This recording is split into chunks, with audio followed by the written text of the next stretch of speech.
Betrayal has the power to destroy what you once believed to be solid. When someone you love stabs you in the back, it feels like the ground disappears beneath your feet. The pain of betrayal isn't just emotional, it's physical. It eats away at your soul, shakes your self-esteem, and leaves you questioning, why? But here's the harsh truth that few dare to admit. Betrayal isn't something to fear, but something to understand. The emotions it triggers, anger, sadness, frustration, are reflections of how you choose to interpret the act. Stoicism, the ancient philosophy practiced by masters like Marcus Aurelius, Seneca, and Epictetus, teaches us that control over external circumstances isn't ours to hold, but control over our reactions is. When she betrays you, the first instinct is to lose control, fall into self-pity, think of revenge, or beg for answers. Yet the Stoics teach a valuable lesson. Do not let others' actions dominate your peace. Your inner tranquility is your strongest fortress, and no one can take it unless you allow it. She says, "I need more time alone." This phrase, which seems so innocent, is often the first sign that something is wrong. It's not just a request for space, but an emotional withdrawal. And this is where you need to learn to read between the lines. If the Stoics taught us anything, it's that life will never be perfect. People fail, relationships change, and sometimes what feels like the end is actually the beginning of a new path. Why does this phrase hurt so much? Because you've invested emotionally, believed, and given your all. When the connection begins to fade, it feels as though your personal worth is being questioned. However, Seneca said, "What disturbs men is not the events themselves, but their judgments about those events." As painful as this situation may seem, it's an opportunity for growth, to prove to yourself that you can rise above. From the moment you choose not to be swept away by the pain, you take back control. Your peace doesn't depend on her.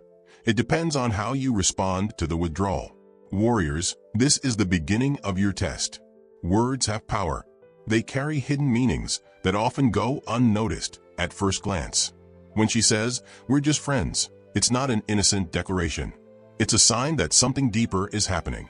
This phrase is one of the most painful because it often comes with a change in her attitude. Suddenly, she's more distant, more evasive, and you're left wondering what you did wrong. Here's the brutal truth. When someone begins to emphasize that they are just friends with another person, it's because that other person already occupies a significant place in their life. And sadly, that place used to be yours. No matter how much you argue or try to convince her that things could be different, her heart is already elsewhere. The Stoics teach us to see situations as they truly are without illusions. Marcus Aurelius, the philosopher-emperor, said, "You have power over your mind, not outside events." Realize this, and you will find strength. So, when she uses this phrase, it's not the time to beg for attention or try to change what's already clear. It's the time to look inward and recognize your worth. By clinging to something that no longer exists, you only prolong your pain. And while you're trying to hold on to what's slipping away, she's already emotionally investing elsewhere. This isn't a reflection of your worth, but her inability to be honest with you and herself. The Stoics called this apatheia, the ability to emotionally detach from things beyond our control. So, what should you do? Step back, observe, and most importantly, free yourself. Don't let her words trap you in a narrative that isn't yours. Another classic phrase many have heard, "I have to work overtime." At first, it may seem plausible. After all, work demands dedication. But over time, you realize that the problem isn't the workload. It's a convenient excuse to avoid you. If she were truly committed, she would find time for you. People always make time for what matters. But when excuses start piling up, it's because there's an emotional disconnect happening behind the scenes. And here, once again, Stoicism offers valuable insight. Don't waste energy trying to fix what's already broken. You might ask yourself, what went wrong? What could I have done differently? The answer is simple: nothing. Her choice to emotionally withdraw doesn't reflect who you are, but who she has chosen to be. Seneca said, "Luck controls what happens to us, but virtue controls how we respond." And in this moment, your virtue lies in accepting reality for what it is, without fighting the inevitable. Every excuse she offers is an attempt to soften the blow of an already made decision. And while hearing this may feel cruel, it's actually an opportunity for liberation. There is no dignity in begging for attention. There is no strength in chasing what isn't yours. True power lies in recognizing the moment to walk away. Warrior, this is your time to reconnect with yourself. Her excuses are a signal that it's time to focus on who truly matters. You. When she says, "Someone else really understands me," it's not just a casual phrase. Those words carry a hidden confession, a truth that cuts deeper than any argument. It's more than just a comparison. It's a sign that emotionally, she has already disconnected from you and started transferring that connection to someone else. But here's something crucial to understand. This isn't about you. It's about her and her choices. This phrase is a devastating blow because it implies that, in some way, you're no longer enough for her emotionally. The Stoics, particularly Marcus Aurelius, taught us to focus on what's within our control. Her love and loyalty are not in your control, but your dignity and your response are. Recognize this. When someone begins to justify their emotional withdrawal by saying they've found something in another person, it's not an invitation for you to fight harder. It's a declaration that your energy should be redirected to something that truly brings value to your life. Warriors, this is an emotional trap many fall into. Believing they can win back someone who has already chosen to leave. The reality is that trying to convince someone to value you is the greatest betrayal you can commit against yourself. The Stoics teach us that we shouldn't depend on others' validation to find our own worth. When she says someone else understands her, take it as an opportunity to let go. This is the time to build emotional resilience, not to beg for attention. When she says, "You're too good for me," it can feel like a compliment wrapped in a dagger. At first, it may sound flattering, as though she's placing you on a pedestal. But beneath the surface lies a deeper, more manipulative truth. This phrase is not an acknowledgement of your worth. It's a convenient excuse to justify her emotional withdrawal. By shifting the blame onto you, she creates a narrative where you are the problem, not her inability to meet the standards of a meaningful relationship. This tactic is more than just an attempt to soothe her guilt. It's a form of emotional manipulation that serves to disarm you. Instead of confronting the reality of her disinterest or her inability to commit, she cloaks it in false humility. It makes you question yourself, your standards, and whether you should lower them to keep her around.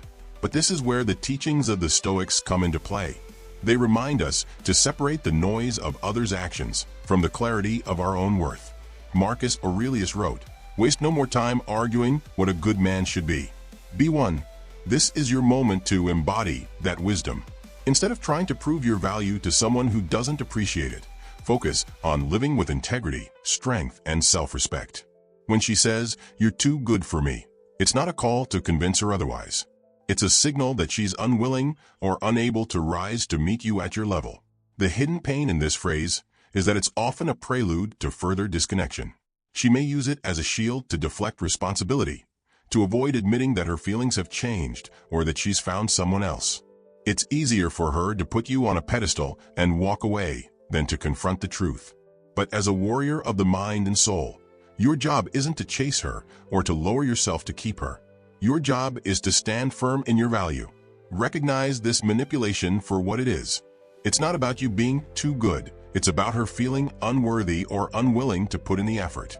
And while that may hurt, it's a reflection of her journey, not yours. You deserve someone who sees your greatness and chooses to stay, not someone who uses it as an excuse to leave. As Seneca taught, it is not that we have a short time to live, but that we waste a lot of it. Don't waste your precious time and energy trying to decode or fix someone else's emotional shortcomings.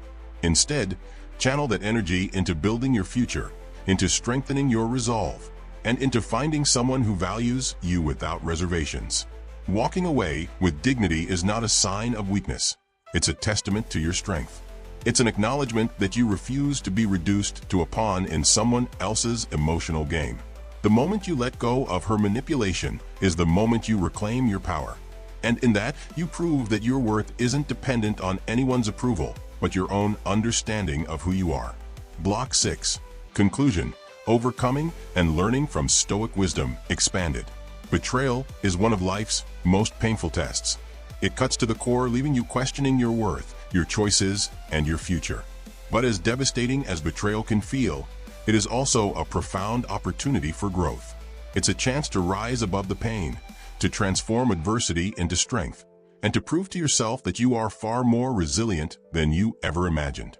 The Stoics understood that life is filled with challenges beyond our control. Marcus Aurelius once said, "You have power over your mind, not outside events." Realize this, and you will find strength. Betrayal is one of those outside events. It hurts, it disappoints, and it may leave scars, but it does not have to break you. The power lies in how you choose to respond. When someone you love betrays you, the initial instinct is often to dwell on what went wrong. You replay conversations, analyze their actions, and question your worth. But this cycle only deepens the wound. Instead, the Stoics teach us to focus on what we can control: our thoughts, our actions, and our ability to move forward. By shifting your focus inward, you begin to reclaim your peace. Betrayal also teaches you to let go of what no longer serves you. Holding on to someone who has shown disloyalty only prolongs the pain. As Seneca wrote, "Throw me to the wolves, and I will return leading the pack." This is your moment to rise, to become stronger, and to show the world and yourself that you cannot be defeated by someone else's choices. It's important to understand that betrayal does not define you. It is not a reflection of your worth, but a reflection of the other person's inability to appreciate what they had. Instead of letting it consume you, use it as fuel for self-improvement. Take this time to invest in yourself, to build a life so fulfilling that the loss of one person becomes insignificant. The true test of character lies not in avoiding pain, but in how you respond to it. Betrayal is a storm, but even in the fiercest storm, a warrior stands tall. By embracing Stoic principles, you find the strength to weather the tempest, to remain calm amidst chaos, and to emerge stronger on the other side. This is not the end of your story. It's the beginning of a new chapter. One where you are the author, where you take control of your narrative, and where you rise above the hurt. You are more than someone else's betrayal. You are resilient, unshakable, and worthy of a life filled with love and respect. So, stand tall, warrior. Use this experience to fuel your growth. Let the betrayal be the catalyst for a better, brighter future.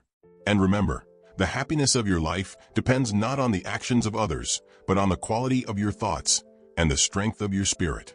Thank you for watching this video. Please subscribe to our channel and like this video. Also, activate the notification bell to be alerted about our posts. See you in the next video.